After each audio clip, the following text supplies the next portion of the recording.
So let's talk about Arrival.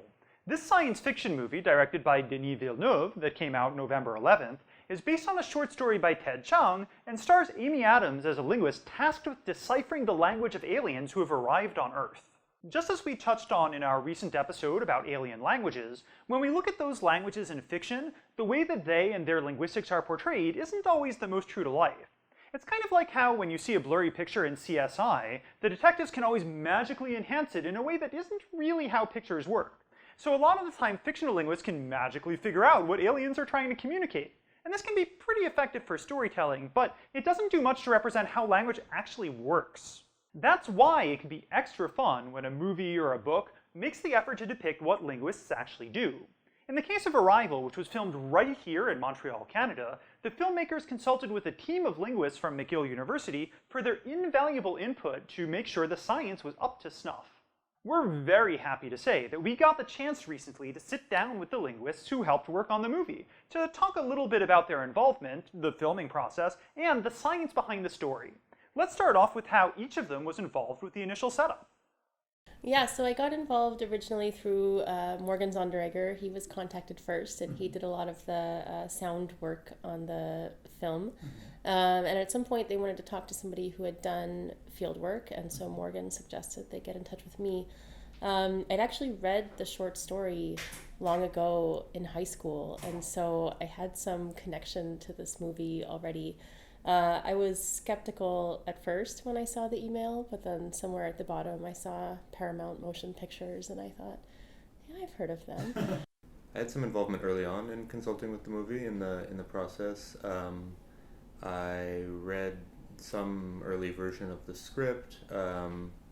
I was here when people from props, I think, visited the department and showed them around sort of what an academic department looks like.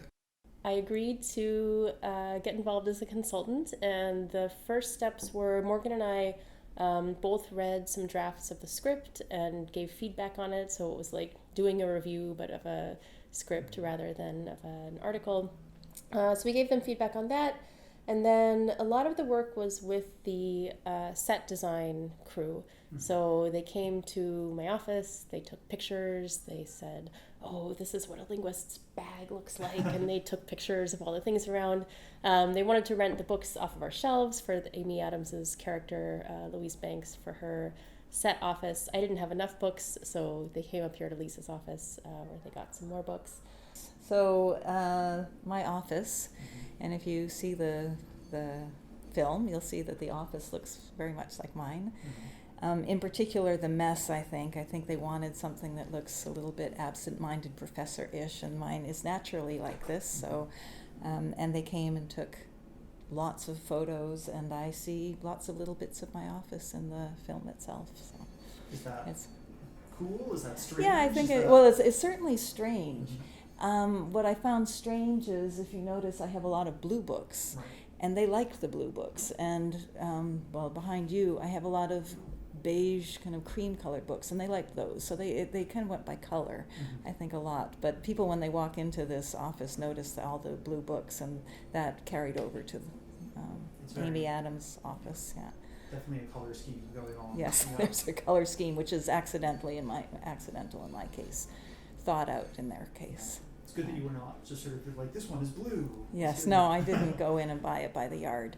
Yeah. No, I just should explain that I'm on the editorial board of the Blue Book series. Right. So I And have so you all the get all books. the- I get all the books for free. Cool. And I spent a little time at the studio that they set up, showing sound files and how you would analyze them. So mostly files of animal calls to try to simulate what it would be like to look at something that wasn't human speech. And since the focus of the movie is really on written language more, and I work in spoken language, that was about the extent of the involvement. And then I got to do other fun stuff on set. So I think one of the funner moments of the experience working with the set crew for me, and just sort of illustrates to me how much goes into working behind the scenes on a movie, was they brought me to the set that was one of the military tents outside of the alien ship, and they said, okay, this is what it's going to look like. Imagine that the military has just helicoptered you in from your office. You're getting ready to start working on this language. You have a team of 50 military cryptographers at your service. What's written on the whiteboard? So it was fun. It was stuff like that, because a lot of it is, what is the visual stuff around deciphering a language? So they wanted me to annotate the heptapod logograms as if I were actually deciphering them. I got to have lunch with Amy Adams, which was a lot of fun. I got to meet Denis Villeneuve briefly. He wondered what linguists do. I tried to help him out. Lots of people wonder that. Yeah, indeed. Yeah.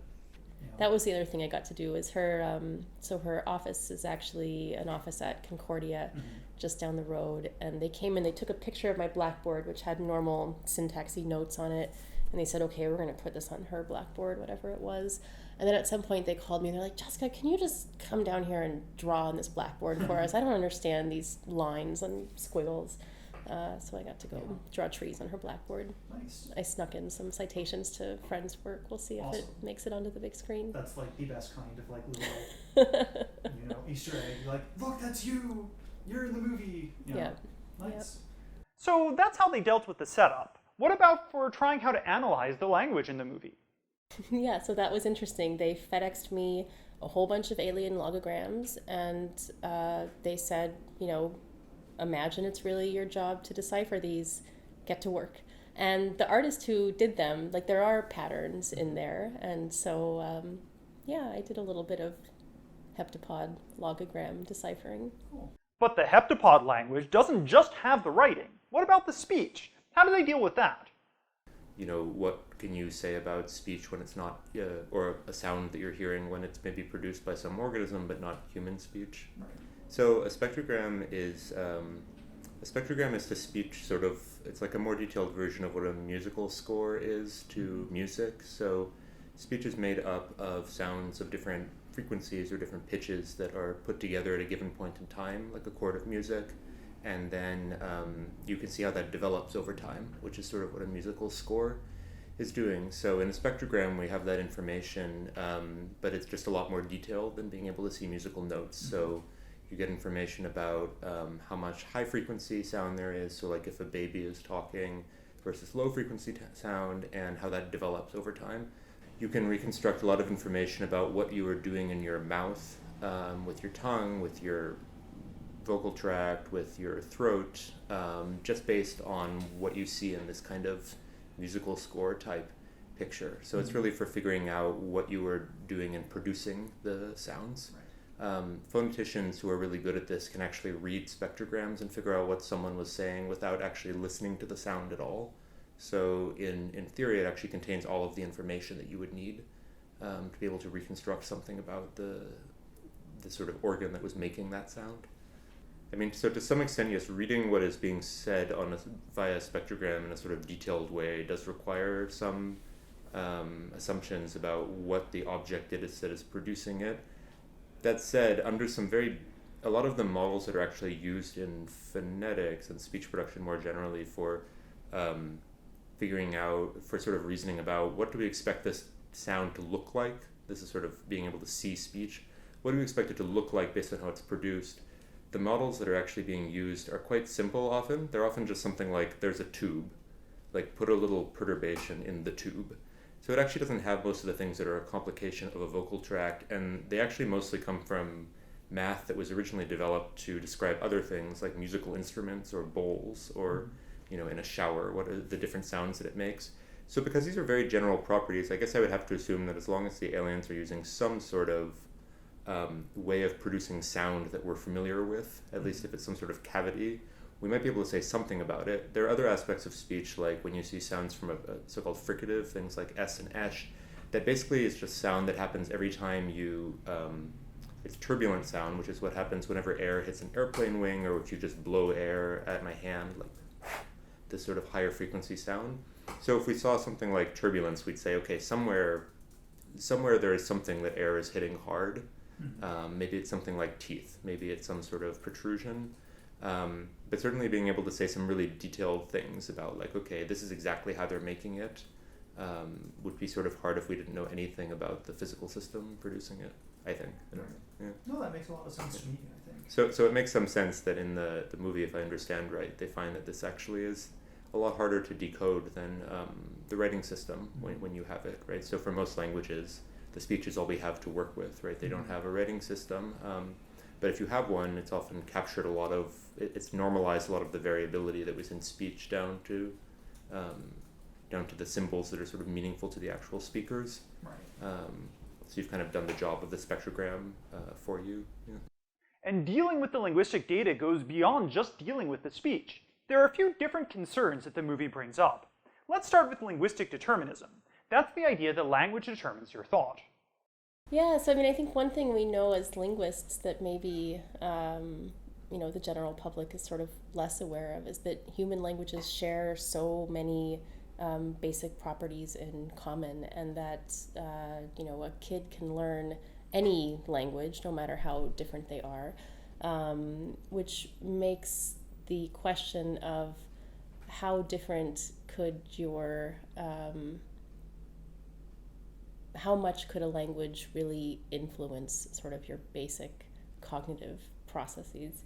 Despite the fact that everybody has sort of their favorite anecdote about how, when I'm speaking Spanish, I feel so much more relaxed and romantic, and when I'm speaking German, then I feel very efficient, But usually these ideas that people have, you can imagine that they're probably not connected directly to the grammar of that language, but rather to, the culture surrounding it, or, this person's impressions of the culture, or how they learned it, or in what context they speak the language.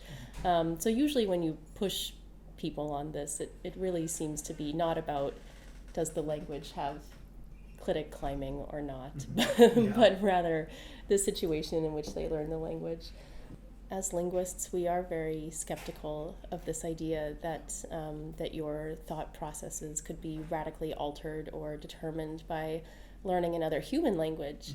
But of course, the movie's not about learning another human language. So this is a good point that this idea, right, this linguistic determinism idea, this has a big role to play in the story. And how do you feel okay with this sort of bending stuff to try to make it fit the fiction of the story better? Or is it because we're talking about an alien language you feel like, sure, why not? I think because we're talking about an alien language, sure, why not? I don't know what would happen if I think it's an interesting question, or there's an interesting tension that arises, which is the language in the movie has to be different enough that it really radically alters Amy Adams's thought processes, but it has to be similar enough or understandable enough that she's able to learn it, right? So there's obviously some point of contact, or she just shouldn't be able to make any progress with it at all. So I think that's an interesting tension. It's a thought-provoking movie, and I think it is interesting to think about how different could other beings' perception of the world be? What other different kinds of communication systems would be possible? And the syntax and processing of an alien language can really differ too. The story deals with center embedding, or how we can nest one clause inside of another. So something like the cat, the rat, the mouse, chased, killed, died.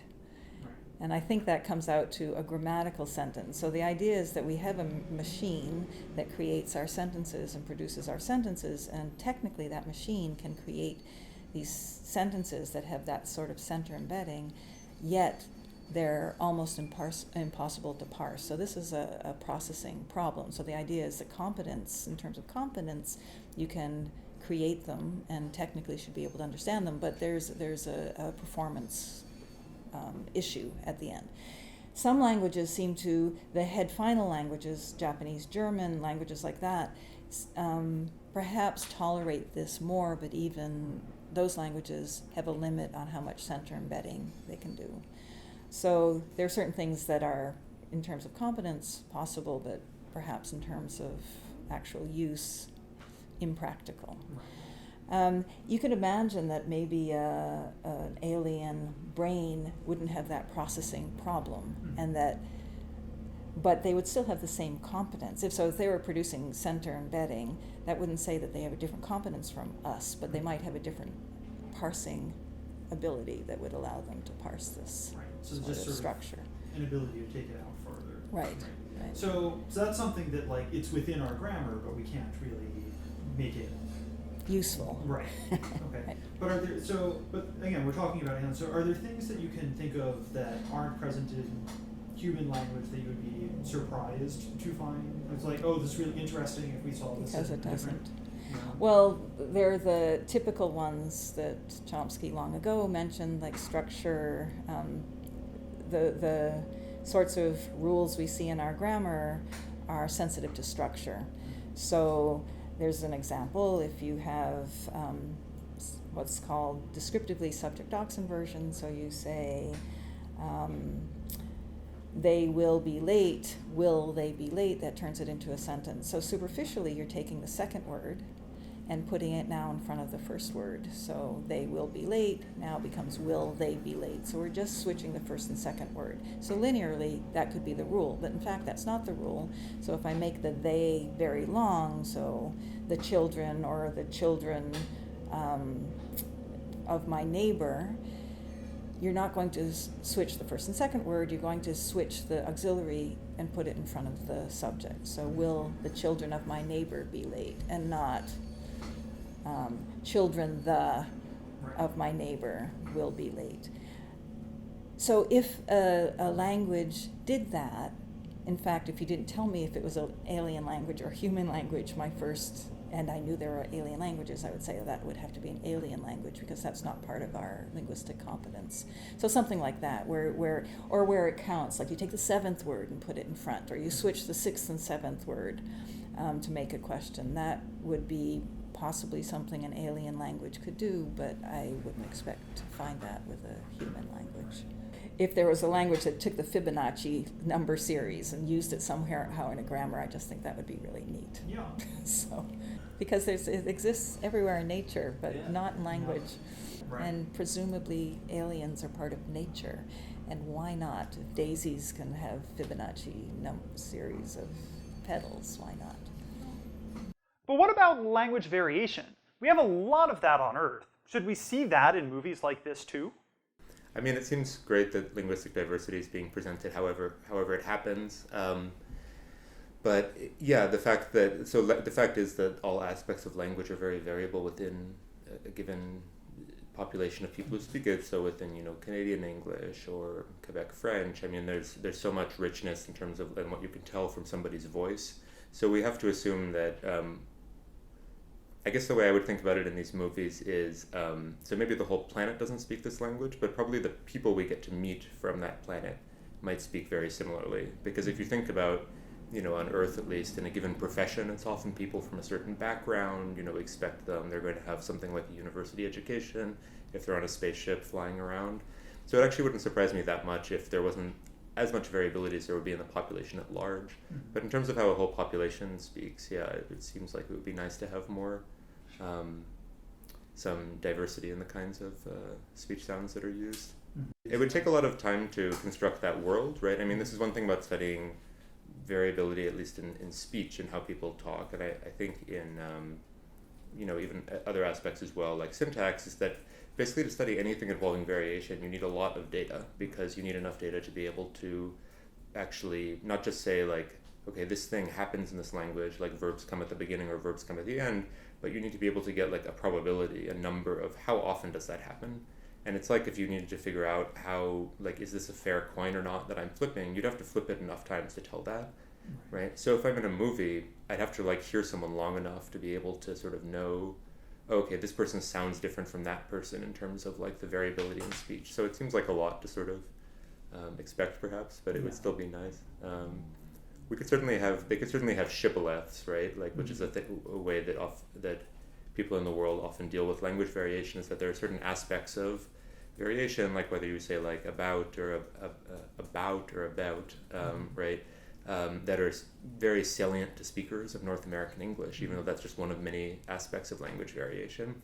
And maybe if we could clue on in these stories to like, oh, that's the thing that marks them as like, from being from planet Canada, or from or something else, even though like the variation is much richer than that. That would be one way that you could sort of identify with it, because that is something that's part of every language that we use, right? Dealing with alien languages is like the ultimate in fieldwork, going out and finding and dealing with new data. But we do a lot of that on Earth too, so we asked our interviewees about their fieldwork experiences. One of my favorite early fieldwork anecdotes is when I first started working on Chol, which is a Mayan language spoken in southern Mexico. I was living with a family, and it was my first week there. I was an undergraduate. I was completely overwhelmed.